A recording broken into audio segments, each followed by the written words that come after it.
الاتحاد يرسل كريستيانو ورفاقه خارج السوبر السعودي.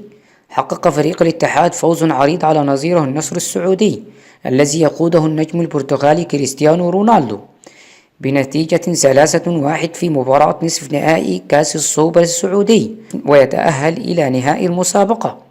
وبهذا الفوز أرسل الاتحاد كريستيانو رونالدو ورفاقه في النصر إلى خارج البطولة، ويلاقي نظيره الفيحاء يوم الأحد المقبل في نهائي البطولة الذي سيقام على ملعب الملك فهد الدولي. افتتح البرازيلي رومارينيو أهداف اللقاء لصالح الاتحاد في الدقيقة 15 من زمن الشوط الأول، فيما أضاف زميله عبد الرزاق حمد الله الهدف الثاني في الدقيقة 43. وقلص أندرسون تاليسكا النتيجة للنصر في الدقيقة 67 لصالح النصر، لكن سجل مهند الشنقيطي هدفا ثالثا للاتحاد في الدقيقة 3 من الوقت البدل من الضائع، قتل به اللقاء معلنا فوز فريقه. شكرا والسلام عليكم ورحمة الله.